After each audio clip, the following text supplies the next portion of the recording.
لا نبی آبادی، لا نبی آبادی، لا نبی آبادی، لا نبی آبادی۔ فرما گئے یہ ہادی لا نبی آبادی، انا خاتم النبیین لا نبی آبادی، انا خاتم النبیین لا نبی آبادی۔ ختم نبوت زندہ باد، ختم نبوت۔ بسم اللہ الرحمن الرحیم، نحمدہ ونصلی علی رسولہ الکریم، اما بعد۔ محترم ناظرین، آج کی گفتگو کا جو عنوان ہے وہ ہے کہ وضو ختم نبوت کی دلیل ہے۔ یاد رکھیں، جنت کی جو چابی ہے وہ نماز ہے، اور نماز کی جو چابی ہے وہ وضو ہے۔ حضور صلی اللہ علیہ وسلم پر جب پہلی وحی نازل ہوئی تو اس وقت ہی آپ صلی اللہ علیہ وسلم کو نماز اور وضو کا طریقہ سکھا دیا گیا تھا۔ قرآن مجید کی سورۃ مائدہ اور سورۃ النساء کے اندر وضو کے احکام اور مسائل موجود ہیں۔ اسی طرح وضو کی فضیلت کے متعلق بہت سی احادیث مبارکہ وارد ہوئی ہیں۔ تو یاد رکھیں، وضو جو ہے یہ ختم نبوت کی بہت بڑی مضبوط دلیل ہے۔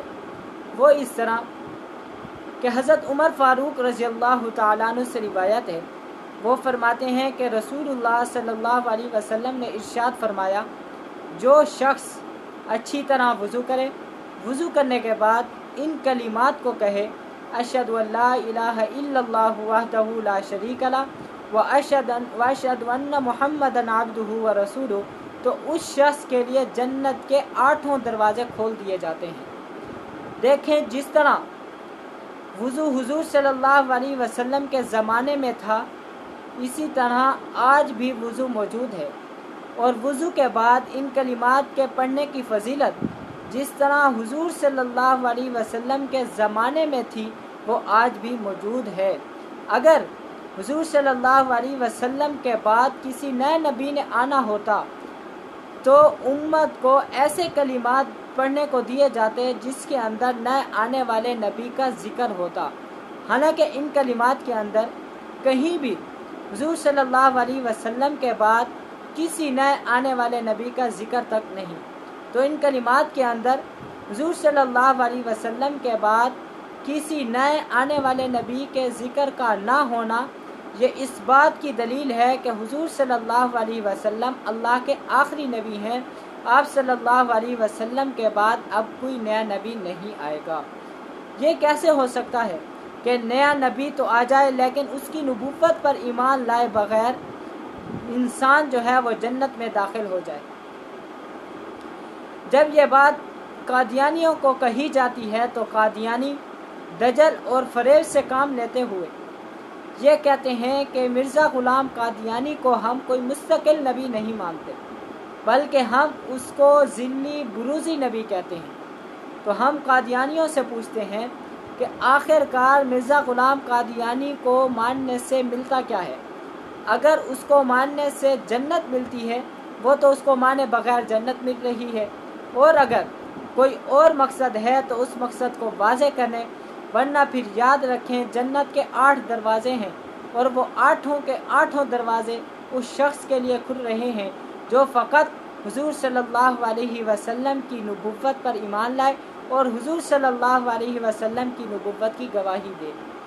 اب جنت کا کوئی ایک دروازہ بھی نہیں بچا، ہاں البتہ جہنم کے 7 دروازے بچے ہوئے ہیں، اور وہ یقیناً اس شخص کے لیے کھلیں گے جو مرزا غلام قادیانی کی جھوٹی نبوت پر ایمان لائے اور اس کی جھوٹی نبوت کی گواہی دے۔ اللہ کے حضور دعا ہے کہ اللہ تبارک و تعالی ہم سب کو عقیدہ ختم نبوت پر قائم اور دائم رکھے اور فتنہ قادیانیت سے محفوظ فرمائے۔ وآخر دعوانا ان الحمد للہ رب العالمین۔ لا نبی آبادی، لا نبی آبادی، لا نبی آبادی، لا نبی آبادی۔ فرما گئے یہ ہادی لا نبی آبادی انا خاتم النبیین لا نبی آبادی انا خاتم النبیین لا نبی آبادی ختم نبوت زندہ باد